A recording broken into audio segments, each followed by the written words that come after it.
My name is Jack. I am 32 years old. Exactly 6 months ago, the people who were supposed to love me the most committed a betrayal so calculated it changed my life forever. For 13 solid years, I built a high-stakes medical logistics company from the ground up, sacrificing my youth to turn it into a $4.8 million enterprise. And while I was sitting at a celebratory family dinner, believing we were there to toast a record-breaking quarter, my parents casually handed the entire company over to my lazy, golden child younger brother, Mason. They smiled under the warm light of the chandelier, and my father looked me dead in the eye and said I would now report to Mason because he had kids and deserved something secure. They humiliated me right there in the private dining room of a high-end Chicago steakhouse. But there is one crucial thing my family did not know. They thought they were taking a turnkey empire, completely unaware that the proprietary routing software keeping the whole thing alive belonged exclusively to me.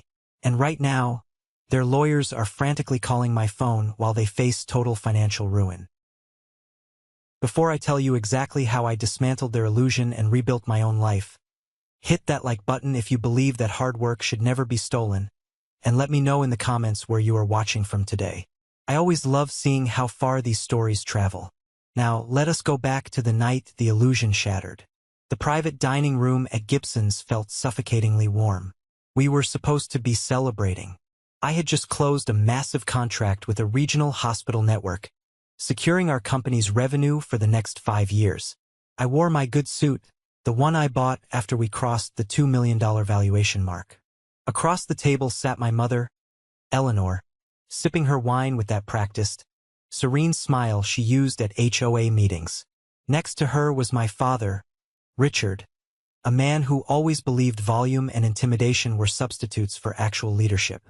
And then there was Mason, my younger brother, 29 years old, impeccably dressed, and possessing the kind of unearned confidence that only comes from a lifetime of being bailed out. The waiter cleared our plates, and a heavy silence fell over the table. My mother reached into her designer tote bag and pulled out a thick, navy blue leather folder. She slid it across the white tablecloth. It stopped right in front of Mason. I watched his hand drop onto it, his fingers tracing the gold-embossed seal of our company. I looked at my mother, expecting an explanation. She met my gaze with chilling calmness. She told me I had carried the burden long enough. She said it was time my brother had stability. She spoke as if she were relieving me of a chore, rather than stripping me of my life's work. It felt like I was attending a funeral for my own loyalty. Before I could even process the audacity of her statement, my father leaned back in his leather chair, crossing his arms. He used his booming, authoritative voice, the one he used to scare contractors. He told me I would stay on, of course. He said I would work under Mason now, as his VP of operations. He justified it by saying Mason needed to build a college fund for his toddlers, that he deserved a substantial salary and the title of CEO. My father actually called it a promotion for the family legacy. I sat there perfectly still. I looked at the transfer papers peeking out of the folder. I looked at Mason, who did not have the decency to look guilty. He just offered a tight, patronizing smile. He was ready to accept 13 years of my blood, sweat, and sleepless nights as his birthright, treating my business like a guaranteed inheritance. Every fiber of my being wanted to flip the table. I wanted to scream until the crystal glasses shattered. I wanted to list every missed holiday, every canceled date, every freezing night I spent routing trucks while Mason was out wrecking cars and racking up credit card debt. But I did not. In that sterile, quiet room, a sudden, absolute clarity washed over me. Arguing with people who have already rationalized your destruction is a waste of breath. So I did the one thing they did not expect. I laughed, just a short, sharp chuckle. I nodded my head, looked right at Mason, and stood up. I pushed my chair in very carefully, making sure it was perfectly aligned with the table. I told them to enjoy their dessert. Then, I turned around and walked out of the restaurant. The Chicago wind hit me like a physical blow the second I stepped onto Rush Street. It was below freezing, but I did not button my overcoat. I needed the shock of the cold air to remind me I was still breathing. I walked for 2 miles, my mind racing through the sheer logistics of the betrayal. I ended up at a 24-hour diner, the kind with flickering neon signs and waitresses who do not ask why a man in an expensive suit is sitting alone in a vinyl booth at midnight. I ordered a black coffee and pulled out my phone. I dialed the only person I trusted, Marcus. He was a retired logistics veteran who had mentored me in the early days. He answered on the second ring. I told him everything. I told him about the folder, the college fund excuse, and the fact that my parents had successfully maneuvered the corporate structure to vote me out of my own executive chair. Marcus listened to the entire story without interrupting. When I finally stopped talking, the silence on the line stretched out for a full minute. Then, he asked me a question that changed the trajectory of my entire life. He asked me what I actually wanted to do, not what my family expected me to do, not what I thought I had to do to keep the peace. He asked me what Jack wanted. I looked at my reflection in the dark diner window. I realized I was done being the family engine. I wanted my own name on the door. I wanted a fortress built so tight that no family member could ever vote me out of it again. I told Marcus I was going to let them have the shell of the company, but I was taking the spine. He chuckled, a low, gravelly sound, and told me to get to work. I paid for my coffee, stepped back out into the freezing night, and realized the nightmare was not happening to me. It was about to happen to them. Walking back to my apartment, every step felt heavy with the weight of the last 13 years. You see, the medical logistics industry is not just about moving boxes. It is about maintaining a strict, unbroken cold chain for vital supplies. Blood plasma, oncology medications, highly sensitive vaccines.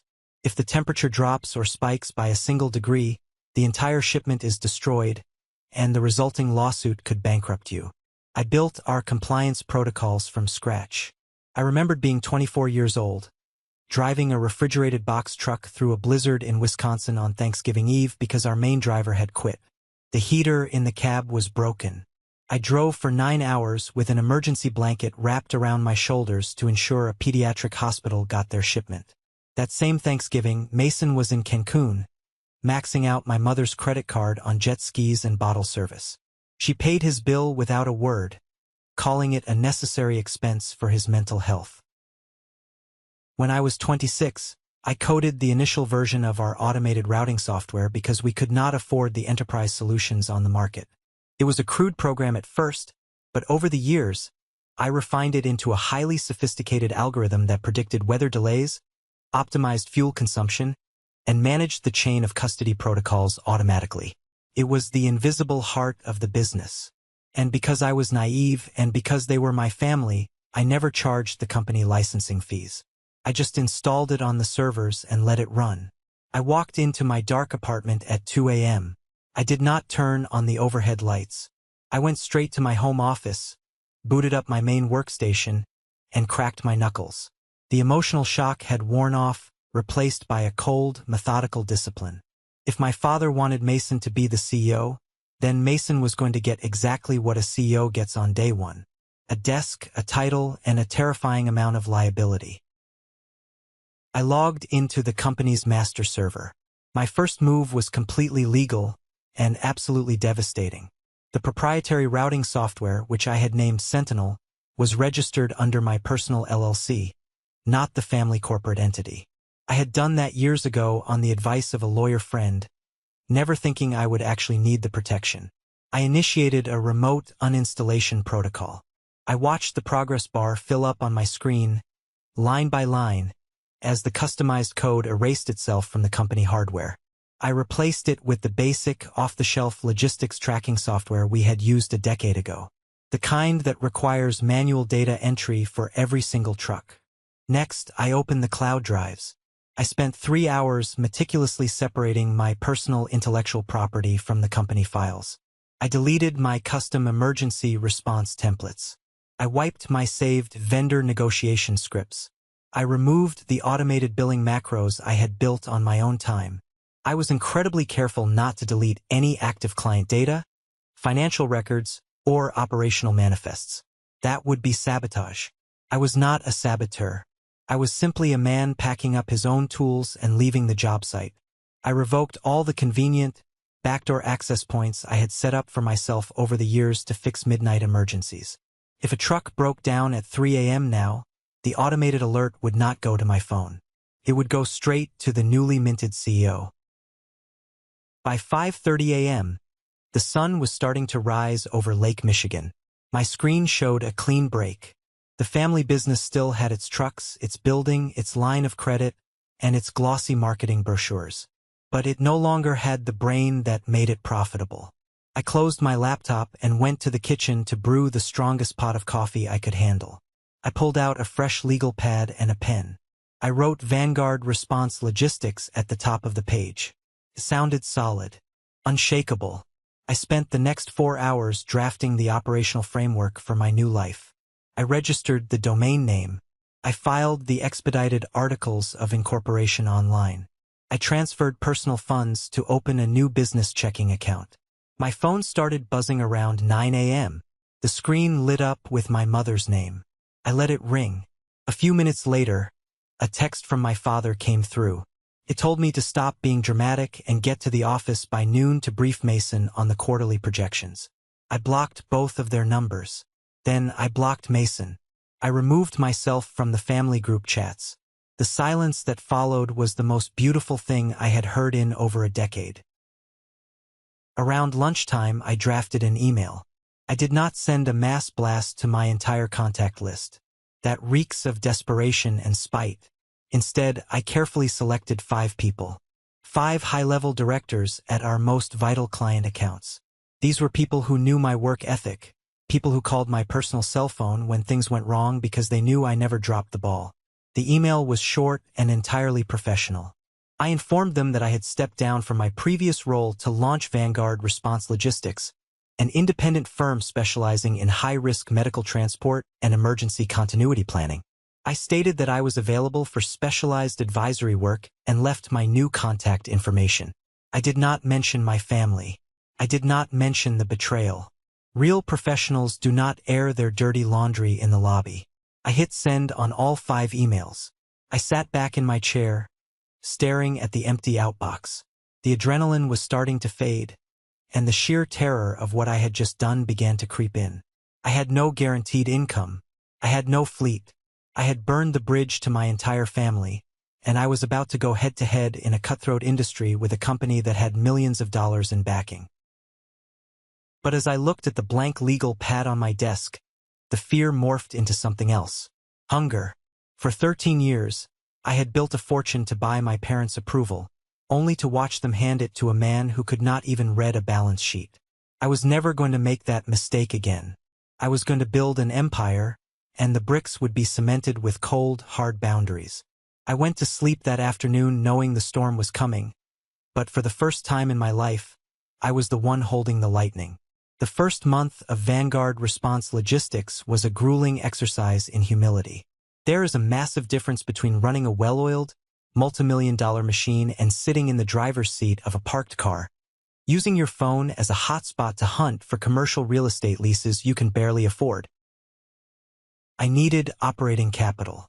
I had healthy personal savings, but logistics requires massive upfront insurance policies and surety bonds.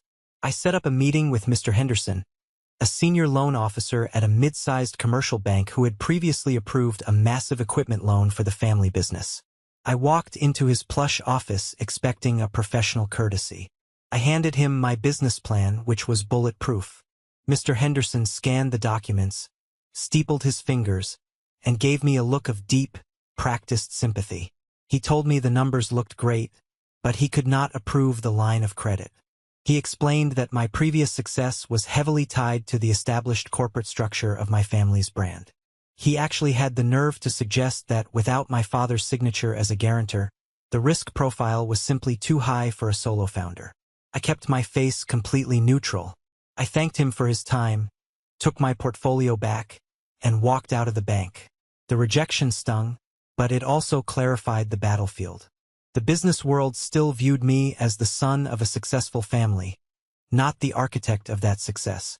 I had to prove the market wrong, one contract at a time. I spent my days in coffee shops, drafting process maps, and reaching out to independent carriers to build a shadow network of reliable drivers. I ate cheap sandwiches over my keyboard and slept maybe 4 hours a night. It was exhausting, but it was a clean exhaustion.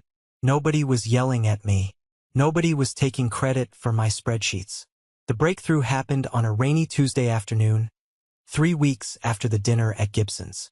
My phone rang. It was Sarah, the director of procurement for a massive regional oncology network. She was one of the 5 people I had emailed on day 1. Her voice was tight with panic. She told me they had a critical issue. A dedicated refrigerated transport carrying experimental immunotherapy drugs had been stalled at a way station for 6 hours. The automated alerts from my old company were failing. When Sarah finally got someone on the phone over there, it was a junior dispatcher who had no idea how to reroute the truck or secure a backup refrigeration unit. The temperature logs were dangerously close to the failure threshold. "Jack," she said, her voice dropping to a harsh whisper, "I know you left, but I also know you are the only one over there who actually fixed things. I need you to save this shipment. Can Vanguard handle an emergency recovery?" I did not hesitate. I quoted her a premium emergency response rate, which she approved instantly. I hung up the phone and went to work. This was my element. I tapped into the network of independent drivers I had been building. Within 20 minutes, I located a certified cold chain Sprinter van less than 10 miles from the stalled truck. I negotiated the spot rate, dispatched the driver, and coordinated the secure transfer of the medication payload alongside State Highway Patrol to ensure the chain of custody remained unbroken. I monitored the temperature telemetry on my laptop until the drugs were safely delivered to the oncology clinic. 4 hours later, I documented every step of the recovery in a flawless post-incident report and sent it to Sarah.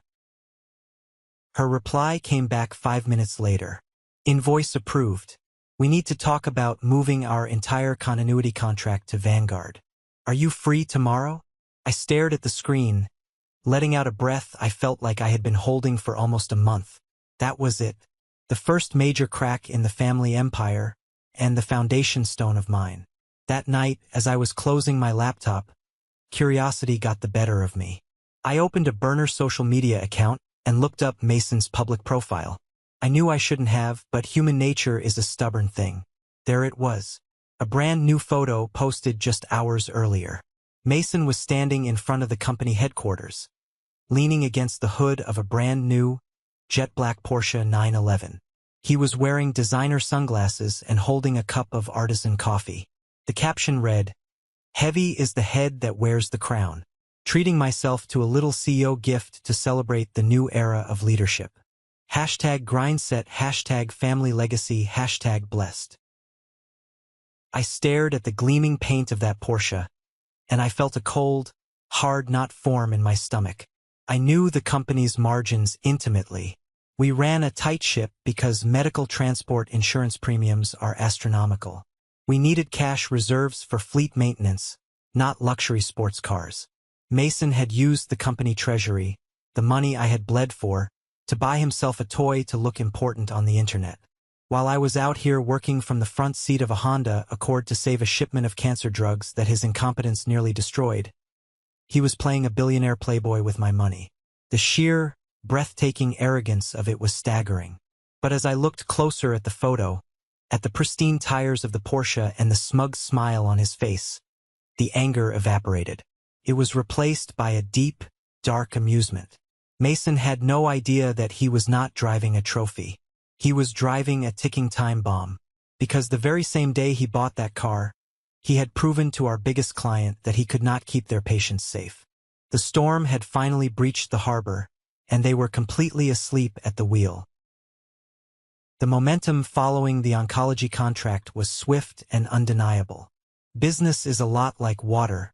It naturally flows away from resistance and towards competence. Within 6 weeks, Vanguard Response Logistics moved out of my car and into a modest, aggressively functional office suite in the industrial district. I bought used desks, set up high-speed servers, and hired 2 hungry, brilliant logistics coordinators who were tired of corporate bureaucracy. It was during this growth phase that I met Evan Parker. Evan was a legend in healthcare compliance, a guy who had spent 15 years auditing supply chains for federal regulators. He had a reputation for being ruthless, pragmatic, and entirely immune to corporate nonsense. He reached out to me on LinkedIn, noting that he had heard rumors about a major shakeup at my old company and was curious about the new player in town. We met for lunch at a loud, unpretentious deli. I laid out my vision for Vanguard. I did not sugarcoat the split with my family, but I kept it strictly about operational differences. Evan listened, eating a pastrami sandwich with methodical precision. When I finished, he wiped his mouth, looked at me and said, "I know exactly what happened over there, Jack. You were the load-bearing wall. They pulled you out and expected the roof to stay up because it had a nice coat of paint." Evan joined Vanguard as my chief strategy officer the following week. With his federal compliance background and my operational architecture, we started landing contracts that previously would have taken me years to touch. We were building a fortress. But while the walls of Vanguard were rising, the crumbling of my family's empire began to echo across the industry. It started with small things. Suppliers demanding cash on delivery instead of the standard net 30 terms. Whispers at industry conferences about missed compliance audits. Then the personal intrusions began.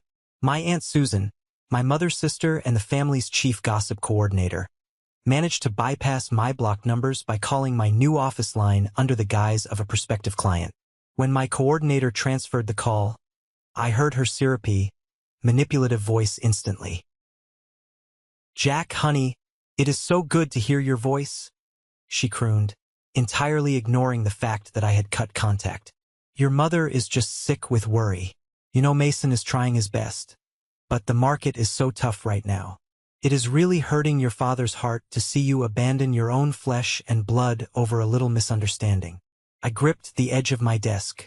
A year ago, that kind of guilt trip would have sent me into a spiral of obligation. I would have drafted an apology text. I would have offered to consult for free. "Aunt Susan," I said, my voice completely devoid of emotion, "there is no misunderstanding. They made a business decision at dinner, and I made a business decision the morning after. If Mason is struggling with the market, I suggest he sell his Porsche to cover operating expenses. Do not call this line again."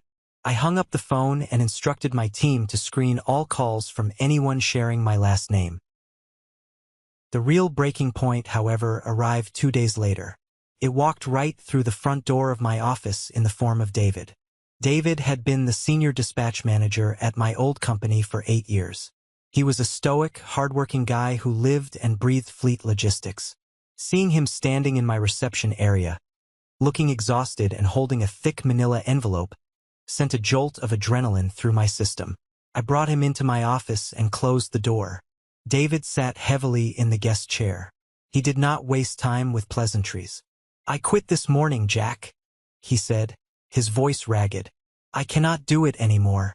It is a madhouse over there. The custom routing software disappeared the day you left. Mason claimed it was a server glitch and forced us to transition to manual spreadsheets. We are losing hundreds of labor hours." I leaned back, keeping my face blank. "Manual entry leaves a lot of room for human error, David." "It's worse than that," David said, tossing the manila envelope onto my desk. "Mason is bleeding the cash reserves. You know Dr. Aris, the head of the regional blood bank?" I knew Dr. Aris very well. He was our most demanding, highest-paying client. He tolerated 0 mistakes. Mason missed the preventative maintenance schedule on 3 of the primary refrigeration trucks, David continued, rubbing his face. He said the fleet budget was frozen. He used the cash to make the down payment and prepay a year of insurance on that stupid sports car. 2 days ago, one of those trucks broke down on the interstate. The backup generator failed because it hadn't been serviced. We lost an entire shipment of rare blood types. The room went completely silent. Losing a blood shipment was not just a financial loss. It was a catastrophic failure of duty. "Dr. Aris showed up at the office yesterday," David said, a grim smile touching his lips.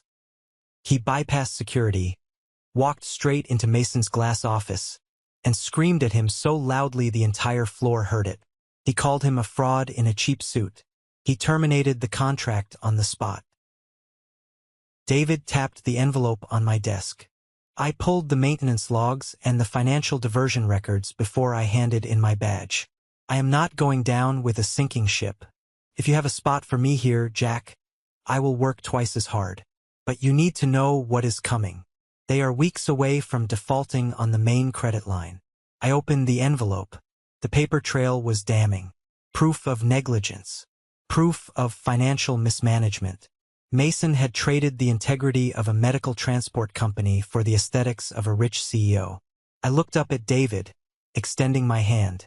Welcome to Vanguard, David. Your desk is right outside. As David left to get settled, I looked out the window of my office. The storm wasn't just coming anymore. It was directly overhead, and my family was standing in the middle of it, holding a lightning rod, wondering why the sky was turning black. They were about to learn that you cannot inherit competence, and the bill for their arrogance was finally due. The silence from my family lasted exactly 4 months and 12 days. During that time, Vanguard Response Logistics grew from a scrappy startup operating out of a cramped industrial suite into a formidable player in the Midwest medical transport sector. I was working 14-hour days, but the weight on my shoulders felt completely different. I was carrying my own ambition, not my family's unrealistic expectations. But while my walls were rising, the foundation of my father's empire was cracking loud enough for the entire industry to hear. You cannot hide a cash flow crisis in logistics. Word travels fast when you stop paying independent contractors on time. It travels even faster when your drivers start showing up to medical facilities with expired compliance certifications because the front office laid off the audit staff to save money. The illusion finally shattered on a Tuesday morning. I was sitting in my office reviewing a new contract when my desk phone rang. It was the direct line, the number I only gave to high-level vendors. I picked it up, expecting a warehouse manager. Instead, I heard the heavy, labored breathing of my father, Richard. He did not say hello. He did not ask how I was doing. He launched straight into a tirade, using that booming, aggressive tone he always relied on to bully subcontractors. He demanded to know exactly what I had done to the server before I left. He accused me of corporate sabotage. He screamed that the routing software was a catastrophic mess and that I had stolen company property. He actually threatened to hit me with a massive lawsuit if I did not immediately drive over there and fix their dispatch algorithms. I let him yell. I let him exhaust his lungs until he paused for breath. Then, I spoke to him with a voice so calm and devoid of emotion that it caught him completely off guard. I explained the basic principles of intellectual property law. I reminded him that the Sentinel software was registered to my personal LLC, a fact his own corporate attorneys had overlooked during their rushed, sloppy transfer of power. I told him I had simply removed my personal property from his building, just like taking my framed degrees off the wall. He sputtered. The volume dropped, replaced by a desperate, menacing growl. He told me I was destroying the family legacy. He said I was being selfish. I told him he was confusing selfishness with self-respect, and I hung up the phone. I did not block the number this time. I wanted to see how deep the desperation ran. I did not have to wait long. Less than 2 hours later, my cell phone rang. It was my mother, Eleanor. She used a completely different tactic. She deployed the soft, wounded tone she usually reserved for HOA meetings when she wanted sympathy from the neighbors. She called me her sweet boy. She asked if I was eating well. She tried to casually weave the conversation toward the business, framing the entire disaster as a minor misunderstanding that we could easily resolve over a nice family dinner. She told me Mason was under a lot of stress. She said he really needed a steady salary right now to keep his household running. She even had the audacity to suggest that my father was considering taking out a second mortgage on their prime real estate properties just to cover payroll because the banks were tightening their credit lines. She was trying to make me feel responsible for their impending financial ruin. She wanted me to swoop in, work my magic, and save the day, all while allowing Mason to keep the title and the corner office. I gripped the edge of my desk until my knuckles turned white. I asked her one simple question. I asked her why Mason's salary was my responsibility. She stammered, falling back on her favorite excuse. She said he had a family to provide for, that he needed the college fund for his kids. I told her that a college fund is earned through hard work, not extracted from a brother's blood and sweat. I told her I was running my own company now and wished them the best of luck. I ended the call before she could start crying. I thought the worst was over. I was so incredibly wrong. The very next afternoon, my receptionist buzzed my office. She sounded slightly confused. She said there was a man named Mason in the lobby insisting he had a scheduled appointment. I did not have anything on the books, but I knew exactly why he was there. I told her to send him in. When the heavy glass door of my office swung open, I almost did not recognize my own brother. The arrogant, slick CEO who had posed on the hood of a Porsche just a few months ago was completely gone. Mason looked hollowed out. His expensive suit was wrinkled. He had dark, heavy bags under his eyes, and his hands were physically trembling. He did not swagger into the room. He shuffled, looking around my sleek, bustling office with a mixture of awe and profound envy. He sat down in the guest chair without being asked. He stared at his expensive Italian leather shoes for a long time before he finally looked up at me. He tried to force a smile, but it looked more like a grimace. He attempted to put on a brave face, launching into a rehearsed corporate pitch. He started talking about synergies. He suggested that Vanguard and the family business should explore a strategic partnership. He actually used the word merger.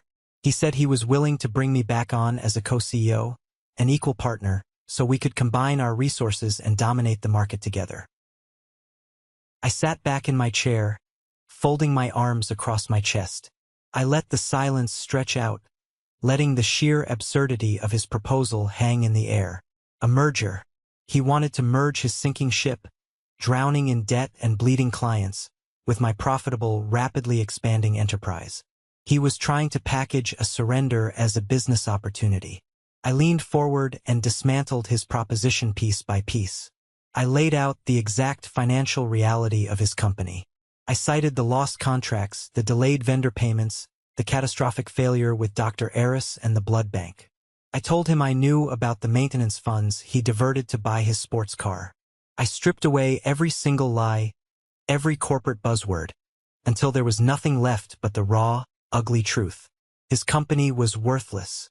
He had nothing to offer me. Mason's corporate facade crumbled instantly. He dropped his head into his hands, rubbing his temples violently. The bravado vanished, replaced by a raw, pathetic panic. He admitted everything. He said he had no idea how to run the logistics network. He confessed that the drivers hated him, the suppliers were threatening to cut them off, and the bank was threatening to call in the primary commercial loan.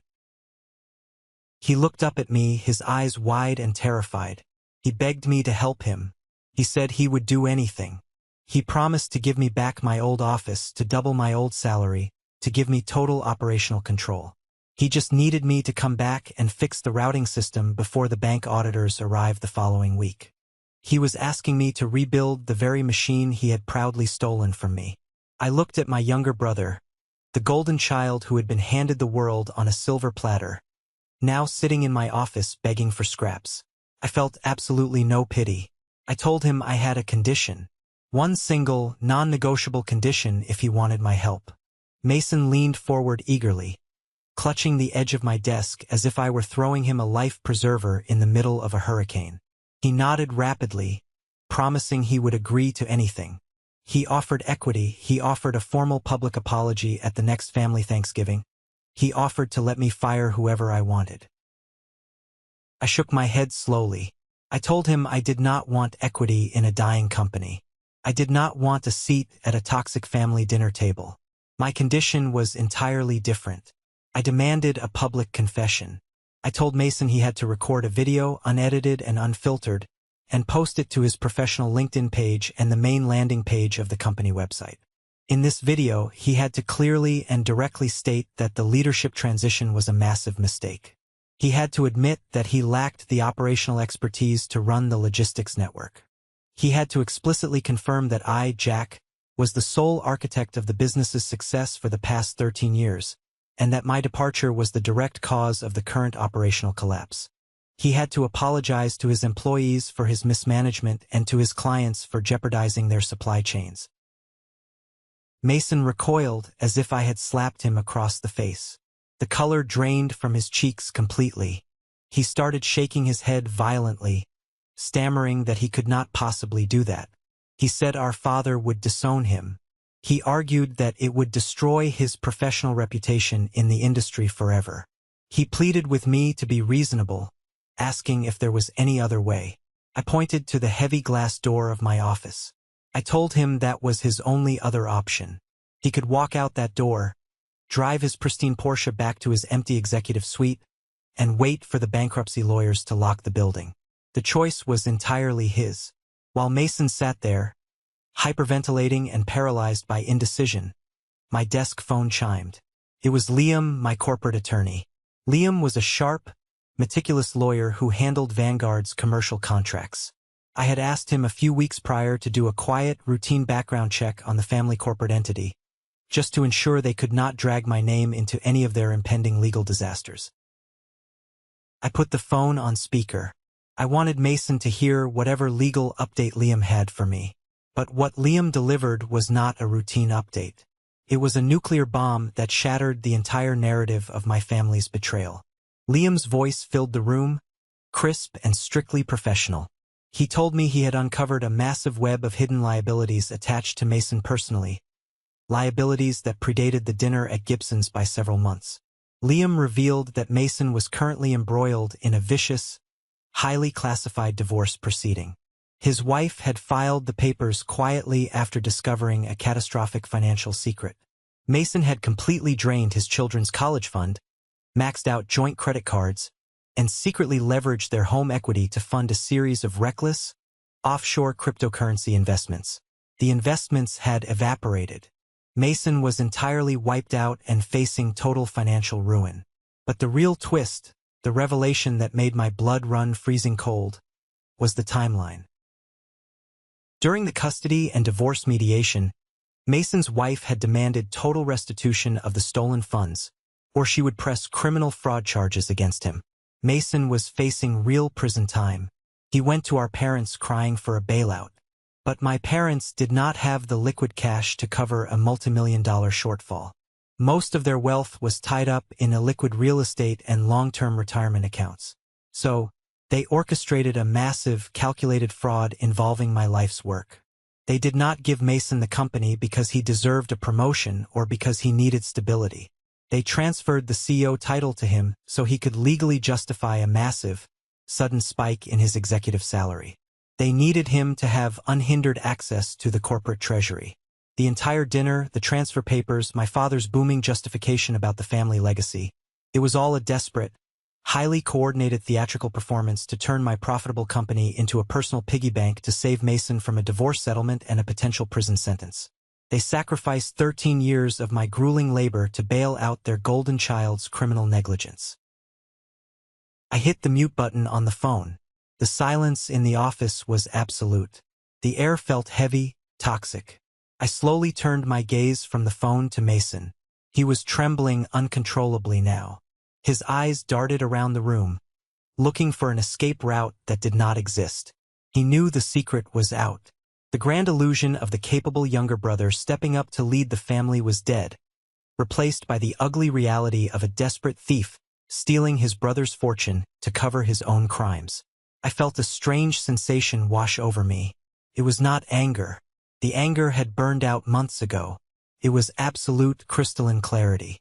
Every lingering shred of guilt, every tiny voice in the back of my head that wondered if I had been too harsh on my family, vanished entirely.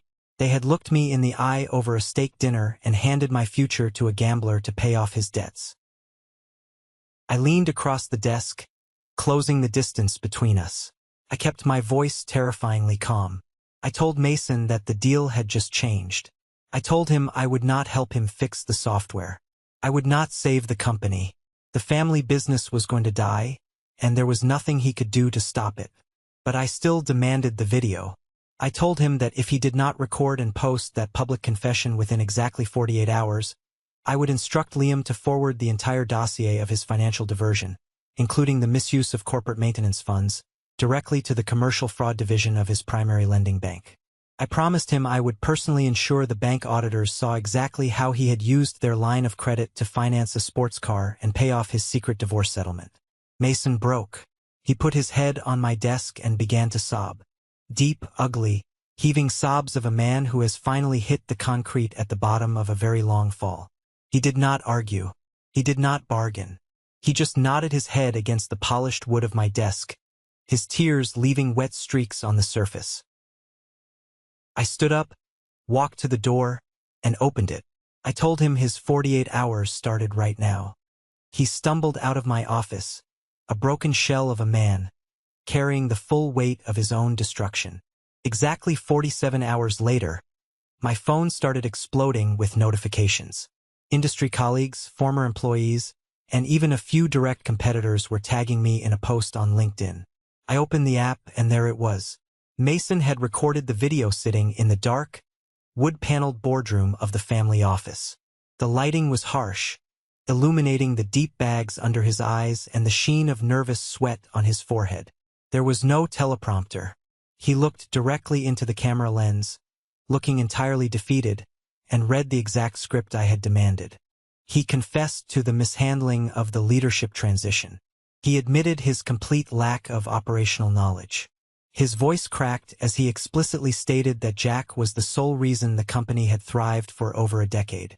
He apologized to the dedicated drivers who were currently facing delayed paychecks, and he publicly begged the clients for forgiveness regarding the recent catastrophic failures in the cold chain.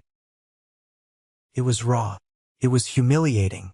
It was absolute, undeniable truth broadcasted to a professional network of thousands. The fallout was instantaneous and brutal. Within an hour, the video had hundreds of shares across the medical logistics sector. Dr. Aris, the powerful blood bank director, reshared the video with a single, scathing sentence commending my departure from a toxic structure. That endorsement was the final nail in the coffin. The bank auditors, already suspicious of the missed payments, descended on the family business the very next morning. When they discovered the diverted funds and the critical lack of operating capital, they immediately froze the commercial lines of credit. The company could not make payroll. By Friday afternoon, the remaining drivers walked off the job, abandoning the fleet in the parking lot. The social fallout for my parents was even worse. They had spent decades carefully cultivating an image of wealth and prestige in their upscale suburban community. They loved hosting lavish parties and holding court at the local country club. The LinkedIn video shattered that facade overnight.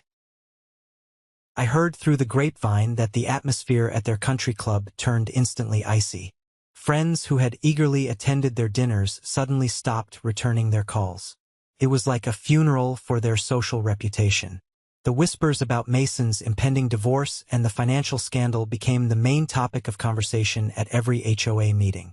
My parents, who had always valued appearances over substance, were suddenly pariahs in their own kingdom. A week later, the family business officially filed for Chapter 11 bankruptcy. The bank seized the fleet, the office building, and the pristine black Porsche. My mother tried to come to my apartment building. The concierge called up to my unit, saying a woman claiming to be my mother was in the lobby, demanding to speak with me. She was crying, telling the security guard that there had been a terrible mistake and that her family was falling apart. I told the concierge I did not know anyone by that name and instructed him to ask her to leave the premises. I watched from my balcony as she slowly walked back to her car, her shoulders slumped, finally realizing that the bridge she burned was the only way back to safety. They had gambled everything on the illusion of control, and they had lost spectacularly. The empire was gone, sold off in pieces to cover debts, leaving nothing behind but a cautionary tale about greed and favoritism. 6 months have passed since the bankruptcy auction. Today, Vanguard Response Logistics operates a massive fleet of state-of-the-art, climate-controlled vehicles across 5 states. We employ over 100 people, and our retention rate is the highest in the industry. Evan, my chief strategy officer, recently secured a massive federal contract that solidified our position as the premier emergency medical transport firm in the region. I gave myself the ultimate promotion. I went from being the unappreciated workhorse of a dysfunctional family to the sole owner of a thriving, respected enterprise. I built a corporate culture based on transparency, merit, and absolute accountability. Nobody gets a corner office because of their last name. You earn your seat at the table. Last week, I had a meeting downtown. As I was walking out of the client's high-rise, I stopped at the corner waiting for the crosswalk light. I looked down the avenue, and my eyes landed on the old brick building that used to house the family business. The heavy brass letters had been stripped from the brick facade, leaving pale, ghost-like outlines of the company name. The windows were dark. A faded lease sign hung in the front window. A year ago, looking at that building would have filled me with a deep, crushing sorrow. I would have mourned the loss of my youth, the late nights, the holidays missed. But standing on that corner, I felt absolutely nothing. No anger, no sadness, no lingering desire for revenge. The building was just an empty shell of brick and glass. The life, the value, the true power had never been in the building or the family name. It had always been inside me. I turned my collar up against the Chicago wind and walked away, heading back to my own headquarters. This journey taught me the hardest, most vital lesson a person can learn. We are conditioned by society to believe that family loyalty is absolute. We are told to endure disrespect, manipulation, and outright theft simply because the people holding the knife share our DNA. We are expected to set ourselves on fire to keep toxic people warm. But boundaries are not a sign of a lack of love. Boundaries are the ultimate expression of self-respect. Removing access to your energy, your talent, and your wealth from people who exploit you is not revenge. It is an act of profound self-preservation. You cannot heal in the exact same environment that made you sick. My parents and my brother demanded my submission, and when I refused, they tried to take everything I had built. They failed because they did not understand that true success cannot be transferred in a leather folder at a steakhouse. True success is forged in discipline, integrity, and the courage to walk away from tables where respect is no longer being served. Thank you so much for listening to my story today. I know it was a heavy one, but I hope it brings clarity to anyone out there who feels trapped by the expectations of the people around them. You have the right to own your life. You have the right to your own success. Have you ever faced something similar with your own family? Have you ever had to walk away from toxic relatives to protect your own peace and future? Share your story in the comments below. Let us build a community of people who support setting healthy boundaries. And do not forget to hit that like button and subscribe so you do not miss the next journey. Stay strong, protect your peace, and I will see you in the next video.